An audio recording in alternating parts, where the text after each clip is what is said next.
to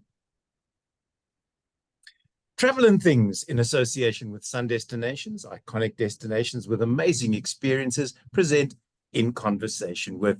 I am your host, David Batsoffen, and today my guest is none other than the legendary musician, Steve Hofmeyr. We're talking about his concert, which will be coming up on the 27th and 28th of April, and it's called Steve Doen Steve in Hoekom Nie. He's already done Neil Diamond, so now he can do himself. Steve, good morning. Welcome to you. And all that may imply, yes, it's an awkward name, but it's working. It's becoming a brand, and I can come back annually and do somebody, you know. But you could Steve Doen Steve.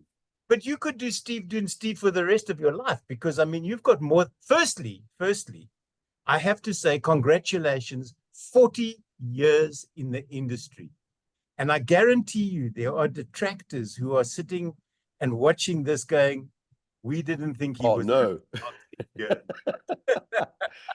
All our attempts to sink him still failed miserably. Yeah. And here he is now at the Voortrekker Monument once again, standing up on stage, Stoksila to 20,000 of his mense, and we can't stop him.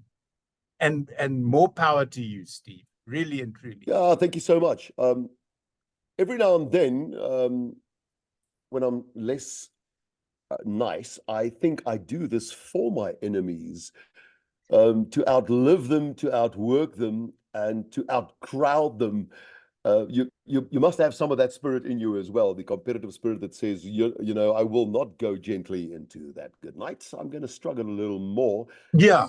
But I must say, at my age now, where I'm turning 60 this year, it's been an absolute pleasure. It's been a wonderful joyride, sometimes a little rough out there, but the basic symbiotic arrangement between me and the public has never been damaged. It's always been good. We understand each other, and the rest is white noise out there. You know, we don't have to stop for that. Yeah, I hear exactly what you're saying. But have there been people that have come up to you now, and maybe they were at school with you or at varsity with you, and they've said, you know, we never thought that you would still be around. And here you are 40 years later, still making music, and doing all the things you did, except now you're not in torn jeans with a bandana and a mullet. Yeah, they wouldn't say that to my face. They wouldn't dare. In fact, the people who have known me for the longest always knew that this would be my destiny. Ever since school, ever since primary school, I would write the songs. I'd bring them to school. I'd sing them to friends. My father would make me sit on a little chair out here. Just before you go play, please sing to my friends. Sing, take the ribbon from your hair. So even before my voice was broken, I did Christofferson and a bit of Neil Diamond.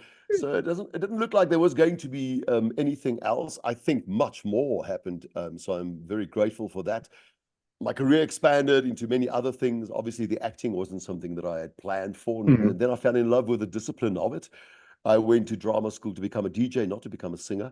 I was slightly shy of the material that I was writing, but that was all just a delay to the inevitable, which meant after the acting and after Achteralkeman and all the theatre and all the musicals and Summer Holiday and Sound of Music and Joseph, I could go back to my first love, which was writing songs. Yeah. The only other hurdle to get over was what language was I going to do this in? Because as a young rocker, you want to rock in English. Yeah. I wasn't so sure about Afrikaans at that stage. Well, to sum it up, in my first CD or record in those days, there were only two Afrikaans songs. But they were the ones that boomed, that exploded. And I realized, you want to compete with really a very stagnating market, which is going to be easy, or do you want to compete against Phil Collins? So I picked the former one. Yeah, and Phil Collins doesn't sing well in Afrikaans, you know. He tried. No, no, and I'm very grateful for that. So from there onwards, the rest is history, and a pretty fine history. So let's chat about the 27th and 28th of April, Voortrekker Monument. If you don't have your tickets, you better hurry up, because I know you're going to sell out again. You did last year, and that was only one night. So how do you prep for an event like this? I mean, it's just you on stage, well, you in an orchestra, but you're out there on your own, basically, in front of all this huge crowd of people. How do you, wake up on the morning of the 27th and go, no, I don't feel like doing this? I know you're not asking me about my medication because I do pop tablets. All in all, I get my nervous breakdown chronically every day from 6 months before the time.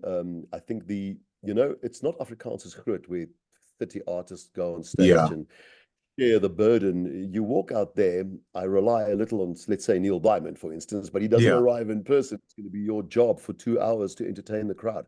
It'll be the same this time around, where this time around it's an Afrikaans concert with my own repertoire over the last 40 years. I perform better under stress, I should say. I'm good in that position there. On the morning itself, by then I'm already in another reality. It's as if I step from this domain into another place where it's inevitable. It can't go any other way. It can only be good, better, or best, but nothing else counts. And that includes the things that can go wrong. It includes the weather last year. Yeah, last year it rained.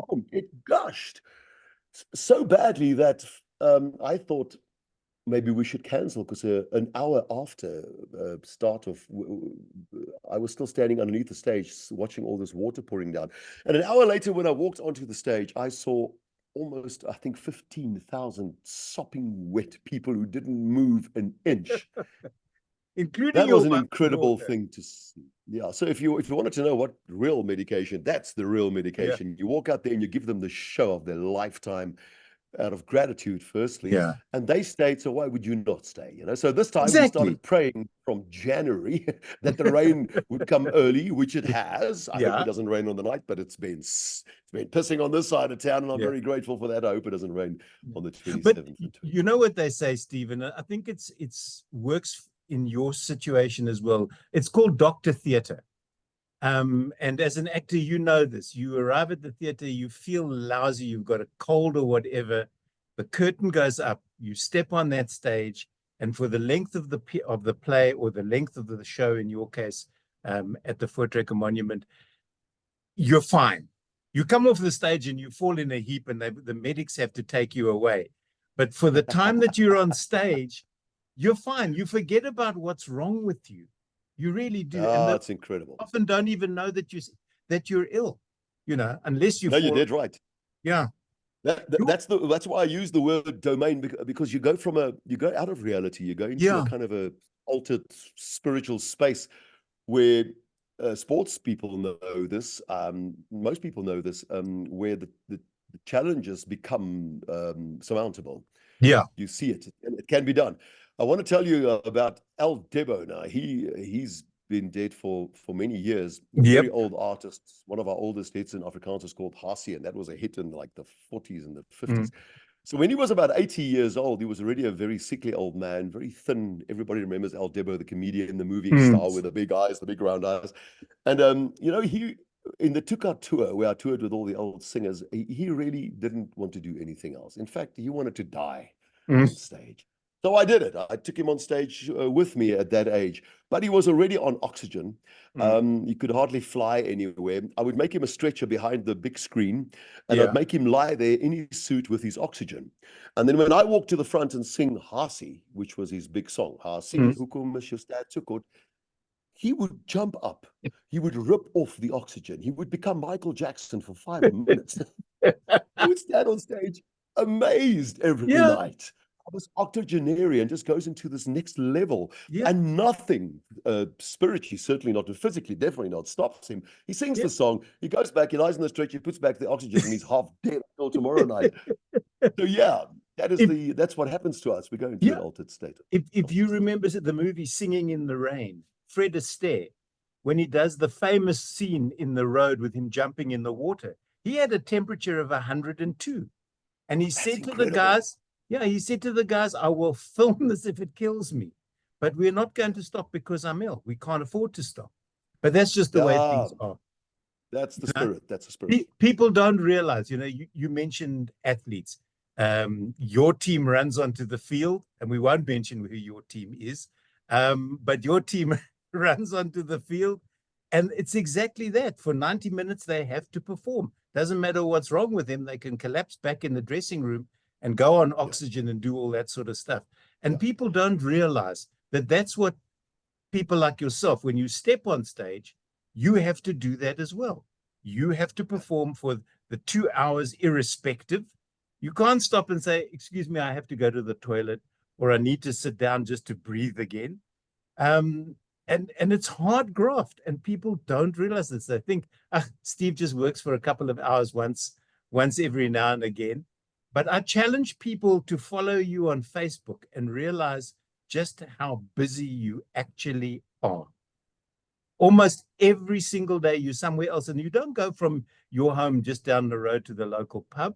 You're all over the place constantly. Yeah. You're never at home. Well, I do have that energy now. So, well, in the last 40 years, and I've applied it to many different faculties of the mind, but obviously things that keep you busy. So if I'm not performing on stage, which every weekend I am, the rest of the week there's a lot to do. Guess what? I can rehearse for a musical that may come a week from now. I can write a book. I've written 11 of them, and I'm going to write many more. I can sit and write the songs. I can start recording the songs. And then you realize that what you do for the rest of your life is you are performing, you are practicing, aren't you? Yeah. You are rehearsing, basically. And so when the stage comes and when the night comes, apart from the altered state, you are so well prepared, actually, that things can't go wrong. And I see myself as a very well-prepared artist. I make it look easy, but I make dead sure that I'm very well prepared. And oh, there goes my picture. Sorry. Okay, there. So you're still there. Good preparation, not just for the week, not just during the week, for the weekend. I prepared for 40 years for this night. It's not a flash in the pan thing. It's been I've been lucky a long time years coming, working my ass off. Yeah, and I'm really loving it. I want to come back later to the point that I'm an artist first. Yeah. Not an activist, not a politician. I'm a cultural being first. And then you understand all the other things I say and do, especially the politics. But let's get back to that later. Sorry. Now, with Steve doing Steve, how do you pick? I mean, you have 40 years worth of music. Is it how you pick your music, or what do you leave out? You know, I know that recently on your Monday morning video chat, you did a list of, I think, 20 of your top songs. And the only one I recognized was Pampun, because you sang it when I was at the top of Kilimanjaro, and then you donated money to hospice, which was very kind of you. And Pampun is still one of my favorites. And I should imagine that you have a favorite. Your audience certainly have favorites, which they must scream at you constantly. So how do you go about picking a playlist or a set list for the April shows? Well, I've released about 37 albums. I've written 220 songs that have been recorded. And let's say, give or take, about 30 of them were reasonably big hits. And about, I would say, 10 of those were monstrous hits. Yeah. This is what I'm very grateful for. So the monstrous hits you're not going to leave out. The people are coming for those. Yeah. It's out of those other 30 songs that you got to choose. So I did a democratic thing. I went on Facebook and said, okay, you tell me. What would you like to hear if I stood on stage for 2 hours and unearthed some of those old hits from previous decades? And people gave me a damn good indication of what they'd like to hear and what not. I was quite surprised. Obviously, there are songs that I favor, but I'm not the public. I don't have to buy the ticket. So I'm going to stick to what they said. I ended up with about 22 songs, and then the other 10 or so songs that I was unsure of, I shortened them to extremely short medleys. So we'll go take the guitars, all the guitarists go sit in front, and we just pick through the songs that I don't know, that weren't in the top 10, but they certainly weren't insignificant. So it's not easy. Not easy. The other things I've got to look out for. My most watched video of all time should be a very, very big hit. It had 21 million views. Wow. But that's not a song I wrote, and it's not an Afrikaans song. It's Amanda with Demi Lee. So now you've got to ask yourself, how do you do a show ignoring that? You know, we can't pretend that there's an exclusively Afrikaans show when it comes to these things. There's a Steve Hofmeyr show, and it just incorporates English and Afrikaans. Yeah. I'm not going to do Neil Diamond again, but I'm certainly going to do Amanda. And then Somebody's going to sing. Somebody is going to shout out "Sweet Caroline." You know I that. know they're going to do it to me. I can just see it happening. But all you have to do is and then move on.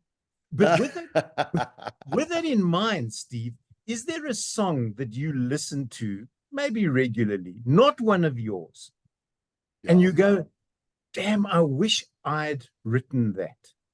Oh, yes. Oh, yes. I live, we may have talked about this previously. I live with lists in my head.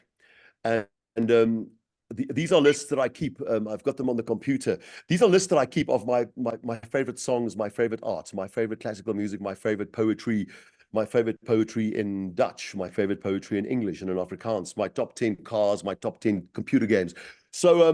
So I've got a list of songs that are my favorite songs. They have almost nothing to do with popularity, or in fact, you probably may not know all the songs on that top 20 list. And my number one song, let's make it songs before the year 2000, because I've got two lists there as well. You're going to have a post-millennium list, or else your list is going to be too long. So yeah, that's a little OCD, you may recognize. It's a little crazy to do that. But my top 5 songs, 1, 2, 3, 4, 5, 6. Let's make it the top 6. Let's make it the top 7 songs, because listeners will know. So let's start at number 7. Was "To Love Somebody" by the Bee Gees. Now everybody knows that, and everybody knows it's over sentimental. But sentimentality is everything that I'm about, and I'm an old metalhead, a rocker. But give me the Bee Gees and let them sing "To Love Somebody," and my day is made. Fair enough. I wish I wrote that. 6 is Joe South, and he had only one hit, and that is called "Games People Play," 1969. I remember that. I have asked God for decades, why could I not write that? I don't care if it was a number 1 hit or not. Why could I not write those lyrics? Then there are the rock songs, "Journey" with "Faithfully," which is a typical traveling artist song. There's Van Halen, "Jump," which is the true Steve Hofmeyr spirit. It's slightly more aggro. And you'll know that. Then there's Pink Floyd, "Comfortably Numb," which is the transcendent music. It's the music that's larger than music. It goes beyond the trends and what the genres are that are popular in the time. Then my number 2 song of all time is a completely unknown song by a fairly unknown band. They were called Nazareth. Oh, I remember. They had a big hit called "Love Hurts" in those days. But that's not my favorite song. My second favorite song is called "Games." It'll remind you of games people play. And I ask myself every day, how did I miss that? And I'm so sorry I heard that song in the 70s, because ever since then, I've written 25 songs on that tune. And then I go, you're stealing this. Throw it away. Start again. It just, these songs that I've mentioned now becomes part of your songwriting tools. You just got to check you don't repeat them. And then my number 1 song of all time is an artist that died a couple of months ago at a very young age, and his name is Eric Carmen. His big hit was "All by Myself." Oh, yeah. Celine Dion sang. Yeah. He sang "Hungry Eyes." But my number 1 song of all time, and written by Eric Carmen, is a song called "Make Me Lose Control." It is the ultimate Steve Hofmeyr song.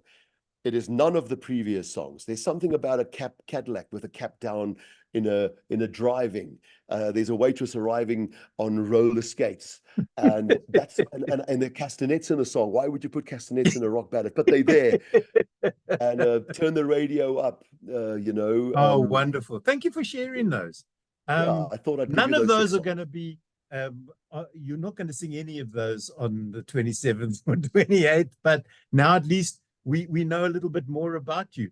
And thinking about audiences, and you just said, they've told you what they want. What is the strangest thing you've ever been given at a concert?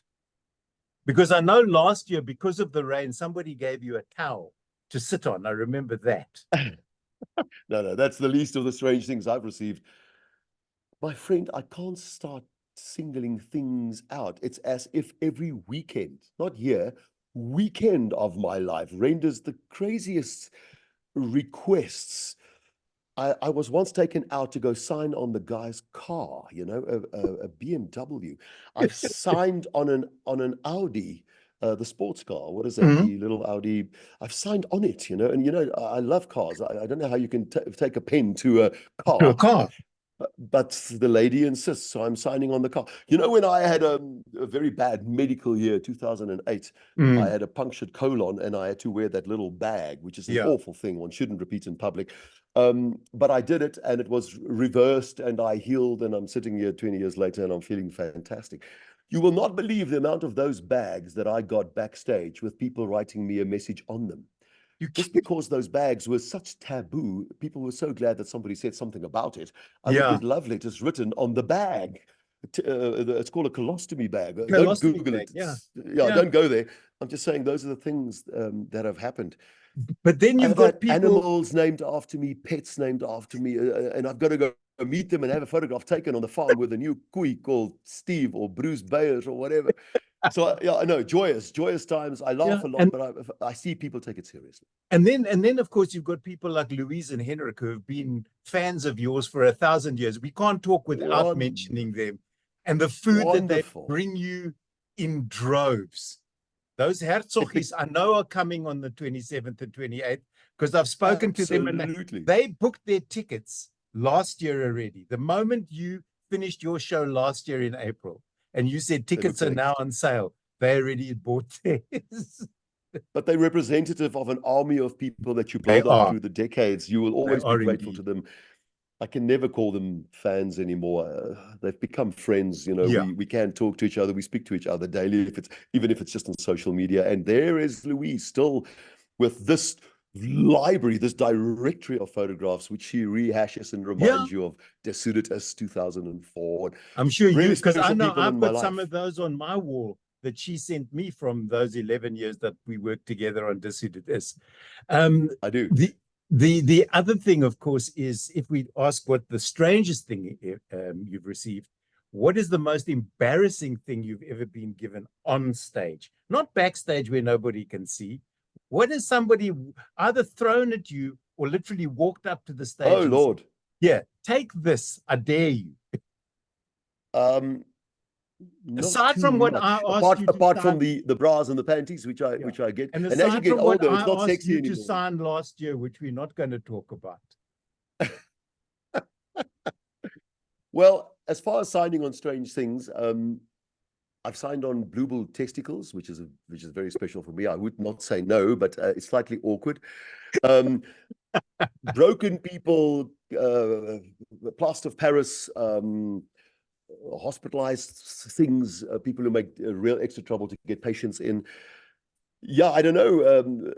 The things that are thrown on stage, no, it doesn't happen often, but it's mostly the standard, your Yeah. bras, your pants, lots of alcohol. I have a sketch now where I stop, I do a bit of a Neil Diamond song, and then I stop and I say, elke keer as jy vir my 'n brandewyn en coke bring, sing ek vir jou 'n extra Neil Diamond liedjie. You will not believe what happens right after that. It's just incredible. It's like people bring entire bottles, a bottle of brandy and a bottle of coke, and they go, "Bah, Sung have no. that, Steve Hofmeyr." Yeah, mostly I can never even begin to drink all that. I still got to travel home afterwards, Yeah, so I share it with the obviously. security guards and the guys who work backstage. Steve, with that in mind, I know that celebrity status, and you are one, whether you want to admit it or not, brings with it certain implications. Is Steve Hofmeyr able to go walking in his local shopping mall without being mauled by either fans who love and or hate you? Yes, actually. I think something happens with the familiarity of you if you stay in the same place and go to the same shops.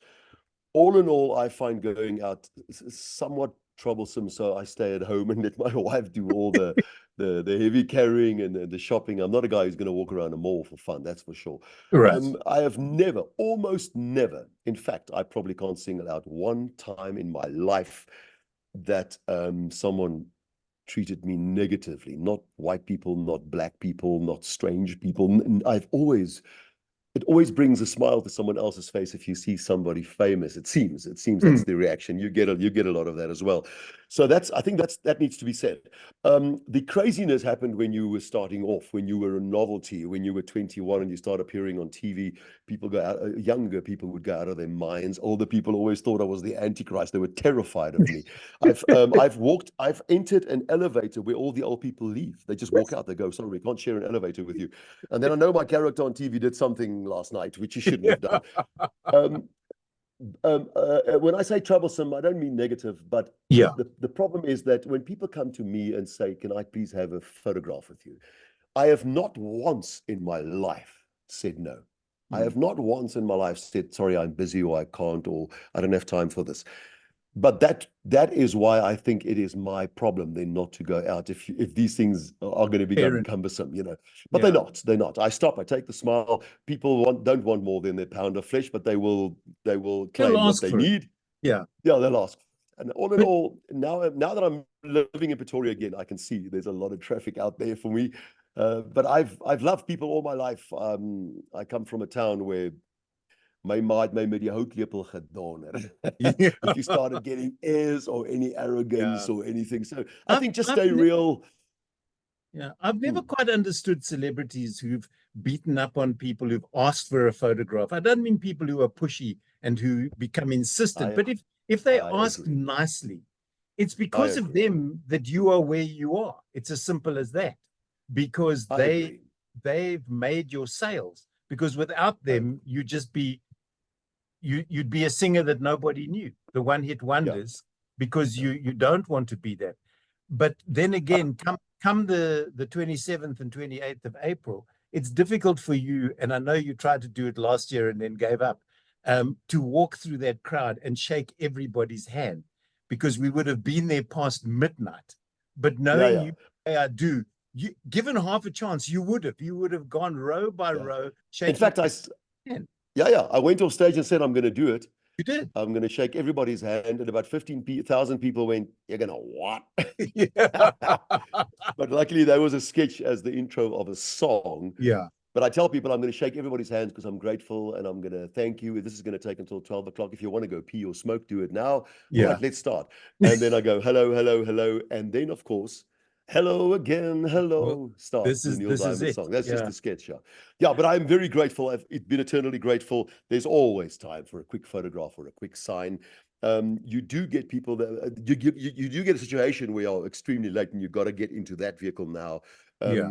And I will say I have to apologize, but I have to go, or I have to go when there's really 15 people waiting. Don't favor one, don't sign for one and Yeah. leave the others. I can't come through the front door. I know every back door of every mall, every venue, every theater in this country, because Right. coming through the front is crazy. Let's say you got to hit your mark with a song at the intro of the concert, you're going to miss it. A lot of artists go out into the bar and they drink a few drinks and then they go on stage. Well, I could never do that. That'll Right. be crazy. Sometimes afterwards, I'd stop for a quick brandy if I can. But all in all, I think you're gonna just organize your own traffic. Don't hold it against people. They love you. And I always remember my reaction when Guy Corsten walked past me. I literally wet myself. I couldn't breathe when he walked past Mm. me. And so it's lovely to see that all still in the eyes of people out there. Yeah. And I'm glad I Um, Getting again back to the 27th and 28th, are there still tickets available if people are worrying? And how do they go about getting tickets? Yeah. Yeah, there are tickets available. This time we decided to ease the burden and spread that massive crowd, which was a problem, into 2 nights if possible. Mm. So if there were, well, if this time there were 5 or 6 thousand per night, I'd be very happy. We're testing to see how this will work. So there will most certainly be tickets available because there are 2 shows. There are actually 4 shows. The first 2, which is the 24th and 25th, are shows for corporate tables, slightly more expensive, more intimate. I will be performing there as well. And then you get to see your table, your corporate commercial institution, get to see the stage rehearsal. You go to the front and you watch the concert as well. Right. It is a rehearsal, so I can stop the show and we can redo something here and there. Yeah. That worked quite well last night. And then the 2 shows will be the 27th and the 28th. You can get tickets at Steve Doon .co.za, or you can just go straight to iTickets.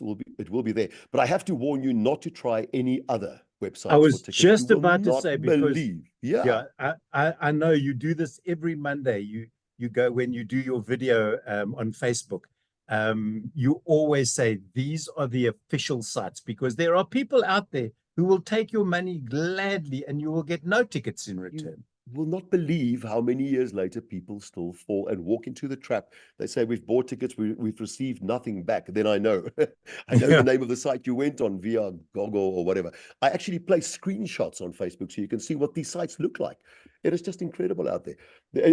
And clearly those sites are working, because it's actually becoming, it's escalating, you know, the amount of times that I see my face. You know, artificial intelligence has got an ad out there, which is my face in a video with my voice speaking a language that I don't speak. An ad in another language. Because this is how far it's gone. This is how I far it's saw gone. you in an ad with a woman for something Right. just recently, and I thought, no, this is not you. Definitely not you. No, you did But, right. It's incredible. But you're not you the mentioned only one. Louise. You mentioned Louise earlier. There's an ad going about with me and her standing next to each other. There's one with Leanne Crazy. Mannis also doing the same thing. It's an AI ad with Leanne, and it's terrifying, because you, as artists or as personalities, have absolutely no control over that. Yeah. But this morning on Facebook, I warned. Yeah. Not just against that. I warned that, you know, there is no such thing as credible news anymore. If you can't trust the mainstream media, you can't trust anybody. And we can't trust the media. So I tell you that all news and anything you hear from here onwards should only serve as a clue. From there onwards, I'm afraid we live in a time where you're going to have to go do some homework and try and get your sources and resources organized to confirm if what you're seeing is. And for those people who actually believe that I've been interviewing Steve for almost the last half an hour, this is AI generated, people. Artificial intelligence. Artificial intelligence. But with that, you and I have to have intelligence, and I know that you are. Steve, we're almost out. Or not be artificial. Almost out of time. But listen, before you carry on the AI note, it's exactly 2 weeks ago that I launched a song on Facebook. I did not show the lady's face. A beautiful Afrikaans ballad where I sang with a girl, and I asked people, could you tell me who I'm singing with? I got 2,700 commentaries, people guessing who it was. Yeah. And on the next morning, I said, I will tell you who it was. And the next morning, I had to go out there and tell people that singer does not exist. Yeah. Sings in perfect Afrikaans, and the song is actually quite popular. So I've got to make the decision now. Do I just release it like that? I knew somebody was going to do it, so I just jumped the gun and made sure that I was the first one to do it. And why should so there's a song out there, and I'm singing with someone who doesn't exist. It's just incredible. It is indeed. Wonderful, wonderful, wonderful. We're out of time, Steve. This is always the problem when I chat to you. It zips by like there's no tomorrow. Folks, if you haven't booked your tickets for the 27th and 28th, do so now, because otherwise you're going to be kicking yourself, and then you have to wait until April 2025 for the next Steve doing somebody or another. In fact, I think that's what the promo should say. April 2025. Steve doing iemand. Doing somebody, or iemand is good. Steve doing iemand. Well, we know it's not going to be Michael Jackson. I'm going to have to pick someone else. So go out there, please, people. Be careful of the sites you buy from. Buy only from the official sites. There will be merchandise on sale, so come early to the monument on 27th and 28th, and just come and enjoy the legend that is Steve Hofmeyr. 40 years in the industry, 60 years old this year. I can't believe I have 10 years on you, 11 years on you, Steve. Yeah. So when you were in sub A, I was in matric already. That's a scary one. I should have called you Oom. I can't believe I called you David. Oom for me. No, you can call me David. You can call me Al, as Paul Simon said. Steve, always great to chat to you. Look forward to working with you once again at the monument. To all your thousands of fans, book tickets, come and enjoy yourself. My guest today on In Conversation with has been Steve Hofmeyr. Steve, once again, thanks very much for taking time to join me. My friend, always a pleasure. Always great company, on camera or not. Please send me this video. I'll place it on my social media as well. Thank you very much for your time and your patience. It took us a while to get here. You know, I can sing with an AI woman, but I can't seem to plug into Zoom and get the microphone to work. Thank you so much, my friend. And to everybody watching, thank you so much for 40 years. It's been absolute pleasure.